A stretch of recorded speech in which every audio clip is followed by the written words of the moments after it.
मैंने कहा था कि इनके आदेश को मैं हाई कोर्ट में चैलेंज करूंगा। कल ही हमारी पिटीशन मुंबई उच्च न्यायालय खंडपीठ औरंगाबाद के मशहूर वकील चंद्रकांत ठोमरे साहब इनके तरफ से जो है मेरी पिटीशन दाखिल हो गई है, जिसमें हमने डिमांड करी है उस पिटीशन में कि कलेक्टर साहब ने जो सख्ती का आदेश निकाला है कि no vaccine, no medicine, no medical, no किराना, ये जो चीज़ें हैं ये हमारे ज़रूरत वक्त की चीज़ें हैं, इसको इस तरह से बैन नहीं की जा सकती। मैं सलीम पटेल वाहेगांवकर, राष्ट्रवादी कांग्रेस पार्टी का महाराष्ट्र का जनरल सेक्रेटरी, माइनॉरिटी डिपार्टमेंट।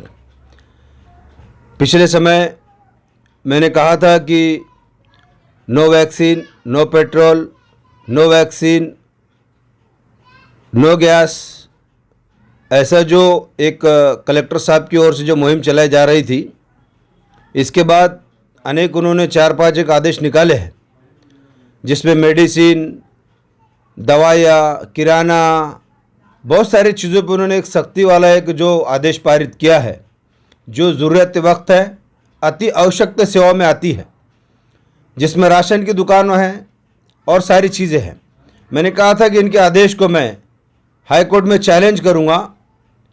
कल ही हमारी पिटीशन मुंबई उच्च न्यायालय खंडपीठ औरंगाबाद के मशहूर वकील चंद्रकांत ठोमरे साहब इनके तरफ से जो है मेरी पिटीशन दाखिल हो गई है, जिसमें हमने डिमांड करी है उस पिटीशन में कि कलेक्टर साहब ने जो सख्ती का आदेश निकाला है कि no vaccine, no medicine, no medical, no किराना, ये जो चीज़ें हैं ये हमारे ज़रूरत वक्त की चीज़ें हैं, इसको इस तरह से बैन नहीं की जा सकती।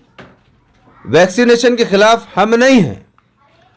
इसी के साथ साथ और सारी चीज़ें हमारे सामने पढ़ने में है कि छोटे मोटे जो रिक्शे चलाने वाले हैं, टैक्सी चलाने वाले हैं, हाथ गाड़ी वाले हैं, इनको भी कई जगह सख्ती का सामना करना पड़ रहा है।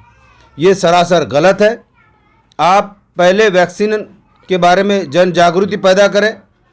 हम भी चाहते हैं कि वैक्सीनेशन 100% हो, 100% हो, लेकिन इस तरह नहीं कि राशन नहीं मिलेगा, पेट्रोल नहीं मिलेगा, मेडिसिन नहीं मिलेगी, दवा गोलियाँ नहीं मिलेंगे, किराना सामान नहीं मिलेगा, ऑटो में सफ़र नहीं करेंगे, ऑटो नहीं चला पाएंगे। ये सरासर गलत है।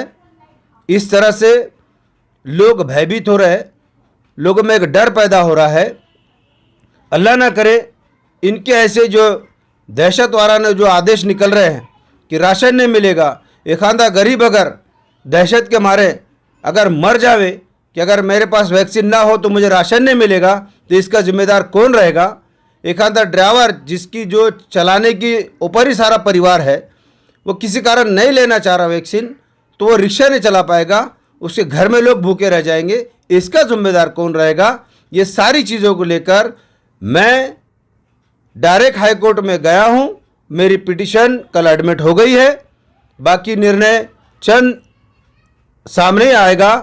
तो मेरी फिर एक बार मीडिया के माध्यम से विनती है कि ये आदेश वापस ले लेवे, जिससे लोगों में दहशत फैल रही है। वैक्सीनेशन को होना चाहिए, हम भी समर्थन करते हैं।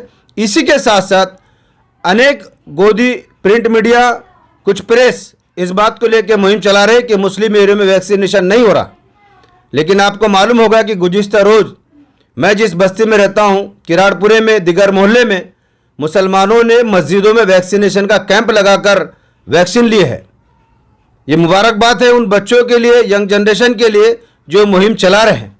बिला वजह हमारे समाज को बदनाम करने का जो मुहिम चल रही है उसको बंद करें। वैक्सीनेशन होना चाहिए, लेकिन वैक्सीनेशन के आड़ में दबाव तंत्र नहीं चलेगा, कतई नहीं सहन करेंगे। जिस तरह से ये आदेश निकला है उसी तरह से वापस हो जाना चाहिए। सब लोग को राशन मिलना चाहिए, पेट्रोल मिलना चाहिए। और एक अपील मैं करना चाहूँगा, जहाँ कहीं राशन की दुकान वाला, पेट्रोल पंप वाला, मेडिकल वाला अगर आपको ये कहता है कि वैक्सीनेशन नहीं है, हम आपको पेट्रोल नहीं देंगे, राशन नहीं देंगे, आप डायरेक्ट संबंधित पुलिस स्टेशन में जाकर उसके खिलाफ एफआईआर कर सकते। आप एफआईआर करिए, हम आपके साथ हैं। वैक्सीनेशन होना चाहिए, हम समर्थन करते हैं। दबाव तंत्र नहीं चलेगा। ऐसी मेरी प्रशासन से गुजारिश है कि वो अपने आदेश वापस ले ले। औरंगाबाद अपडेट्स चैनल भी है और न्यूज़पेपर भी है और इस चैनल के 2 करोड़ व्यूअरशिप है और एक अच्छे साफ सुथरा जर्नलिज्म जो है इस चैनल के ज़रिए से होता है, लोगों को इंसाफ दिलाने का काम होता है। मैं अपनी तरफ से इन लोगों को नेक ख्वाहिशात अपने पेश करती हूँ कि इस तरह का जर्नलिज्म जो है उसकी आज ज़रूरत है, अनबायस्ड जर्नलिज्म की ज़रूरत है। आप करते रहिए और हम आपके साथ हैं। औरंगाबाद अपडेट्स को हमारी तरफ से शुभकामनाएं।